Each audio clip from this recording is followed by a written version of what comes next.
عجیب و غریب سیٹسفیکشن چھ میلان زن تچ اینی ساتھ رفیق سفر مہیا کران رب العالمین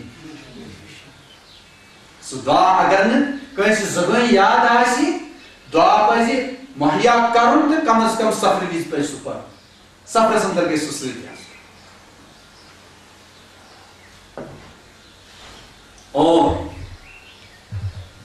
غالباً امام ربانی مجد الفسانی سرہندی رحمت اللہ نے فرمایا ہے کہ باطنی معارف اندرونی بہت ہی عظیم الشان علم و عرفان کی باتیں سرور دعالم کی دعاؤں میں سرور دعالم کی دعاؤں میں، اس لیے ان دعاؤں کو پڑھنا چاہیے۔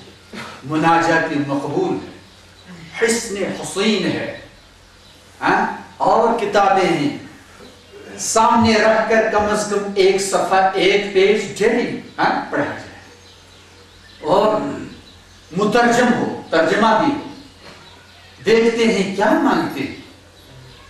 اور دعا اس لیے بھی مخل عبادہ ہے، اگر نماز میں ادھر ادھر مومن ہوتا ہے لیکن دعا کے وقت چونکہ اپنی مطلب کی بات ہوتی ہے سراپا حضور ہوتا ہے نا، اللہ کو بھی یہ پسند ہے، چلو ابھی صحیح اب تو سراپا حضور ہو گیا، یہ بھی مجھے پسند۔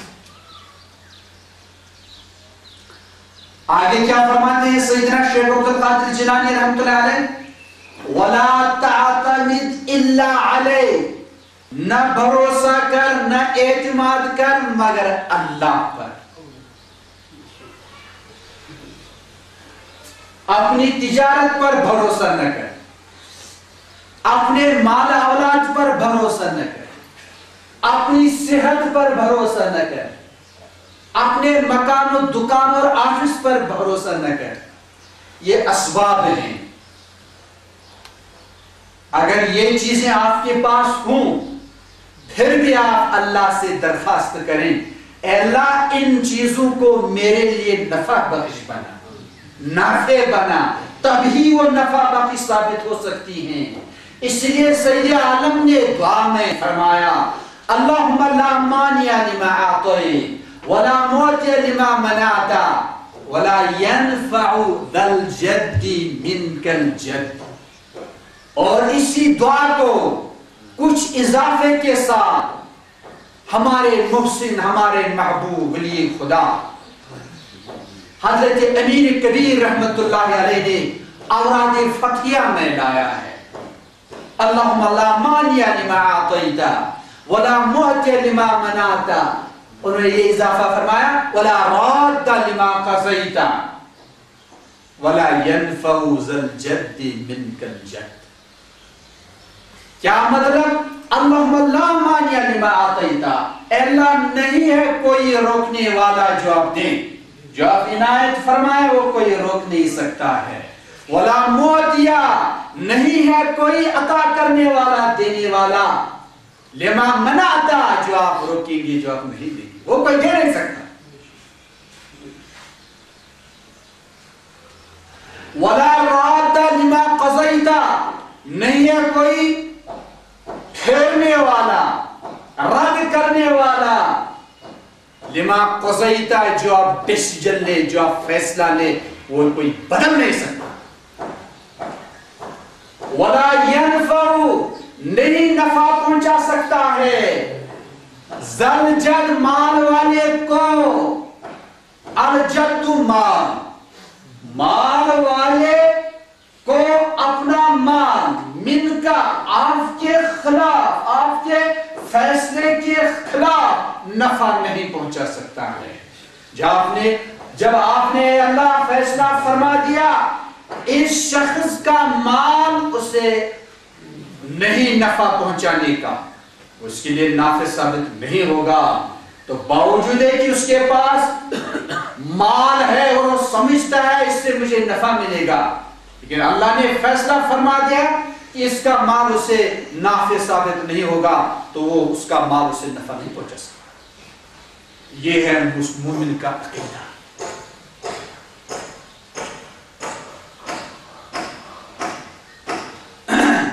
باقی رہی بات بزرگان دین کے متعلق،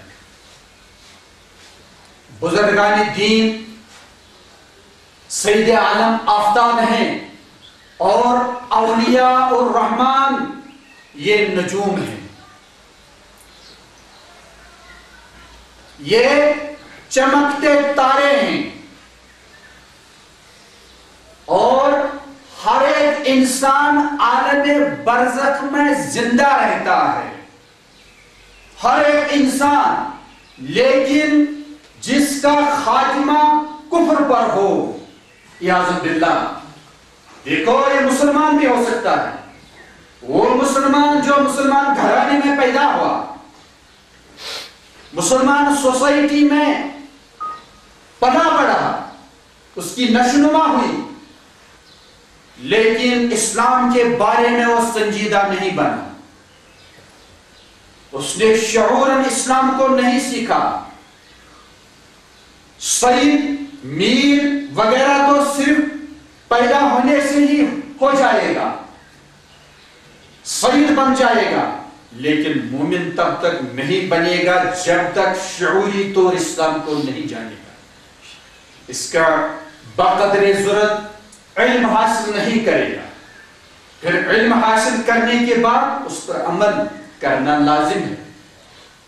عمل اگرچہ حقیقت ایمان میں داخل نہیں ہے امام ابو حنیفہ رحمۃ اللہ کے نزدیک، لیکن کمال ایمان کے لیے ضروری ہے، اور ایمان کے لیے جو مثال دی گئی ہے وہ شجر طیبہ کی گئی ہے، بہت ہی پاکیزہ پلانٹ اور پودا، اور درخت اور پودے میں جو اہم بات ہوتا ہے اس کی روٹس ہیں، اور وہ زمین کے اندر پیوستہ ہوتی ہے نیچے۔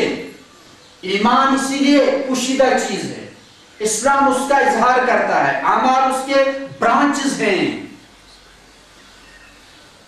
اور دنیاوی تجربہ ہے کہ اگر کمپلیٹلی کسی درخت کے برانچز، شاخ، ٹہنیاں کاٹ دی جائیں تو سوکھنے کا خطرہ ہے۔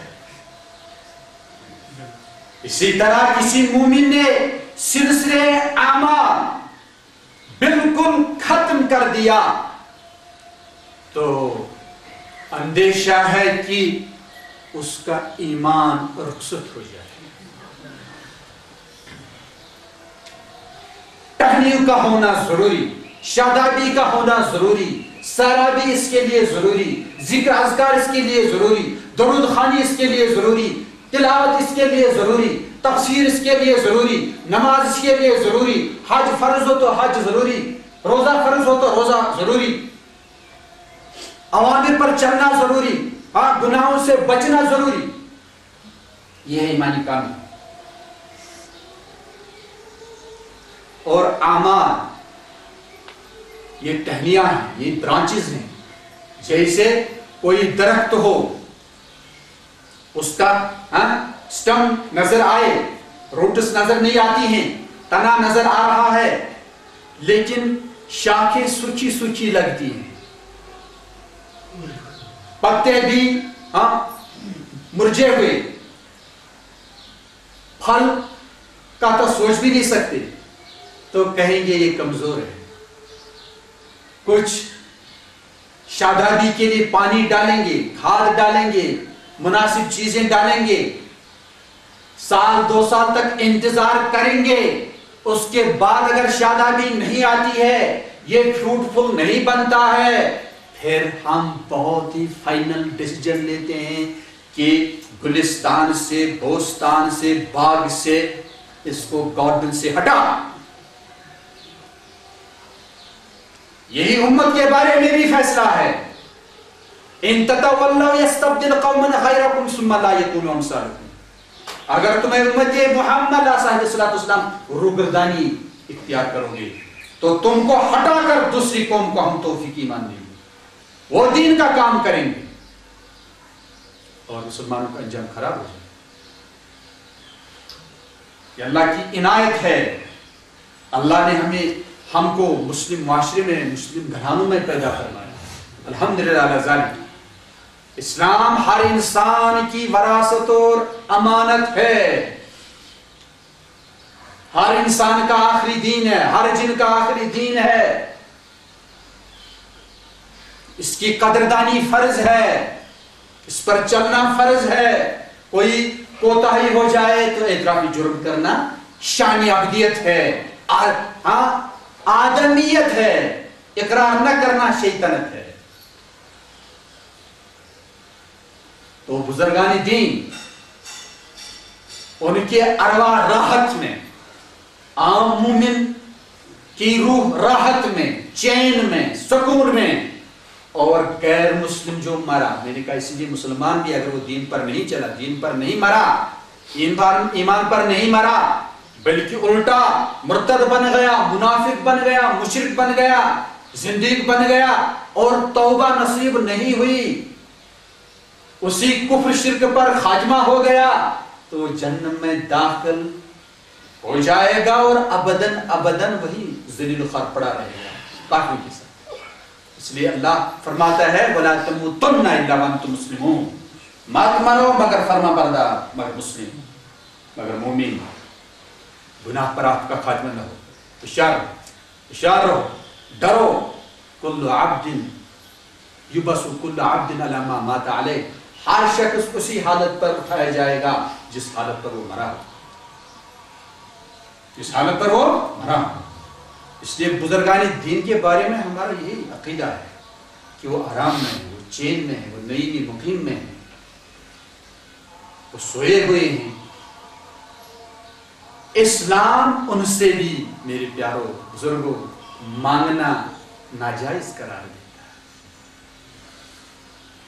یہ بڑے مفتیان اعظام، بہت بڑے مشائخ اعظام کی بات ہے، اولیاء الرحمن کی بات ہے. ان کی زیارت مبارک ہے. عورتوں کو تو نہیں جانا چاہیے، کیونکہ المفضی الی الحرام حرام. جو کام، جو بات حرام کی طرف لے جائے، اس کام، اس بات کو عمل میں لانا حرام ہے. یہ شرک کرتی ہے، شرک کا ارتکاب کرتی ہے. مرد لوگ جا سکتے ہیں اور عورتیں گھروں سے ثواب بھیج سکتے ہیں. وہاں جا کر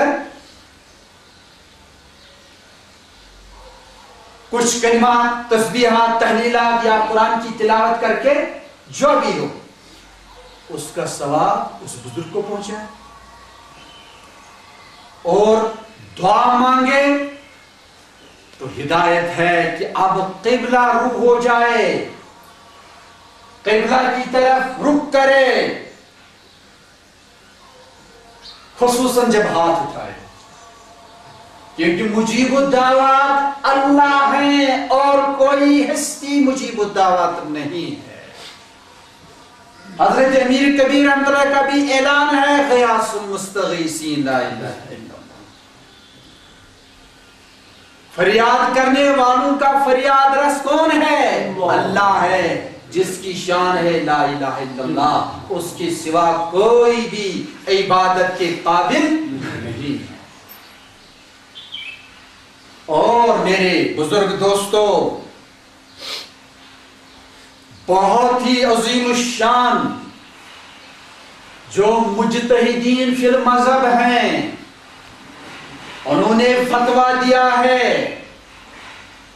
من اعتقد ان ارواح المشائخ حاضرۃ تعلم یکفر، کہ جس کا یہ عقیدہ ہو کہ مشائخ کرام، بزرگان دین، ان کے ارواح، ان کی روحیں ہمارے پاس حاضر رہتی ہیں، ہمارے پاس حاضر رہتی ہیں، ان کو ہمارے احوال اور حالات کا علم ہوتا ہے. جس مسلمان کا یہ عقیدہ ہو اس کو کافر قرار دینا چاہیے. میں نقل کرنے والا ہوں،